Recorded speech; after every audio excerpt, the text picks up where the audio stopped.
ان چیزوں سے ٹوٹ جاتا ہے۔ نمبر ایک، آپ کی آنکھ،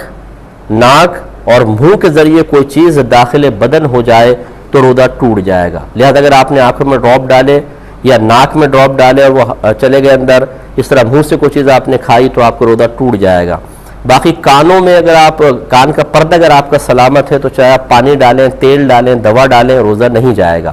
اگرچہ ہماری قدیم جو فقہ کی کتابیں ہیں ان میں یہی لکھا ہے کہ کان میں دوا ڈالیں گے روزہ ٹوٹ جائے گا، آنکھ میں دوا ڈالیں گے روزہ نہیں ٹوٹے گا۔ لیکن یہ خود ہمارے اکابرین نے بھی لکھا ہے کہ ان تمام مسائل کی بنیاد جو ہے وہ طب پر ہے، یعنی میڈیکل کی معلومات پر ہے۔ اس زمانے میں انہوں نے غالب گمان کیا کیونکہ اعضاء کاٹے نہیں گئے تھے، اندر کے اعضاء کی تشریحات ان کے سامنے نہیں تھیں، پوری تفصیل سامنے نہیں تھی، تو انہوں نے گمان کیا کہ ہمارے کان اور حلق کے درمیان باقاعدہ روٹ ہے، پیسیج ہے، اس لیے انہوں نے کہا کہ اگر کان میں دوا ڈالیں گے تو وہ حلق سے نیچے اتر جائے گی اور روزہ ٹوٹ جائے گا، اس لیے کان میں دوا ڈالنے سے روزہ ٹوٹنے کا حکم دیا۔ اور انہوں نے گمان کیا کہ آنکھ میں اور حلق میں روٹ نہیں ہے، لہذا انہوں نے کہا کہ آنکھ میں دوا ڈالیں گے روزہ نہیں ٹوٹے گا۔ اور یہ ڈراپس وغیرہ اس زمانے میں ایجاد بھی نہیں ہوئے تھے کہ ڈال کے حلق میں کڑوا ذائقہ محسوس ہو جاتا تو کہتے کہ ہاں یہ پہنچ گیا ہے۔ اگرچہ سرما استعمال کیا جا رہا تھا لیکن نبی کریم صلی اللہ علیہ وسلم نے سرمے کے استعمال کی اجازت خود مرحمت فرما دی، تو اس کا استثناء تھا۔ تو اب یہ بہت سارے فقہا ایسے ہیں اس دور کے جو اگر ہم یہ کہتے ہیں کہ کان میں دوا ڈالنے سے روزہ نہیں ٹوٹتا، کہتے ہیں کہ ہمارے بزرگوں نے لکھا ہے، یہ نئے نئے آ گئے ہیں اپنے مسئلے لے کر۔ ارے بھائی ذرا تھوڑا سا سمجھداری کے ساتھ فیصلہ کیجئے۔ اصل میں ان چیزوں کی بنیاد کوئی علم دین کی کثرت نہیں ہوتی ہے، بلکہ اس کی تو بنیاد ہی اعضاء کی تشریحات پر ہے کہ اگر اعضاء کی تشریحات سامنے ان بزرگوں کی بھی ہوتی وہ یہی حکم دیتے کہ کان میں دوا ڈالے روزہ نہیں جائے گا، ناک میں آنکھ میں ڈالیں گے تو ٹوٹ جائے گا۔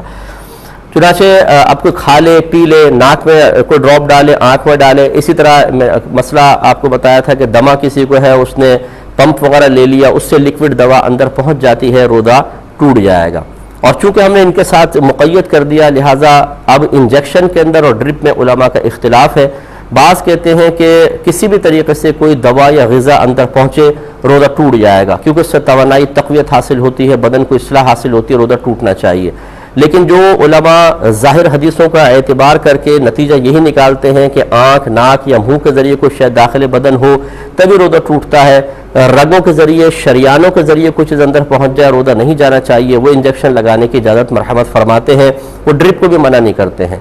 اگر آپ مجھ سے پوچھیں کہ ہماری رائے کیا ہے تو ہماری رائے یہ ہے کہ اگر کوئی شخص شدید مرض یا عذر میں نہیں ہے تو نہ اس کو انجیکشن لگوانا چاہیے نہ ڈرپ، اس کو ایسی روزہ پورا کرنا واجب ہوگا۔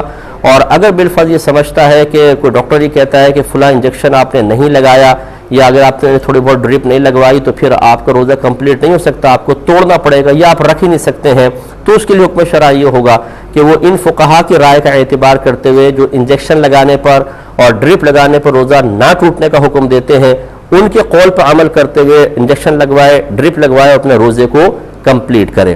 اس میں آپ ہم سے رائے میں اختلاف رکھ سکتے ہیں، فقہی اختلاف ہے، اس میں کوئی مسئلہ نہیں ہے، لیکن اپنی رائے کو ہم پر مسلط نہیں کر سکتے ہیں، جیسے میں آپ پر اپنی رائے کو مسلط نہیں کر رہا ہوں۔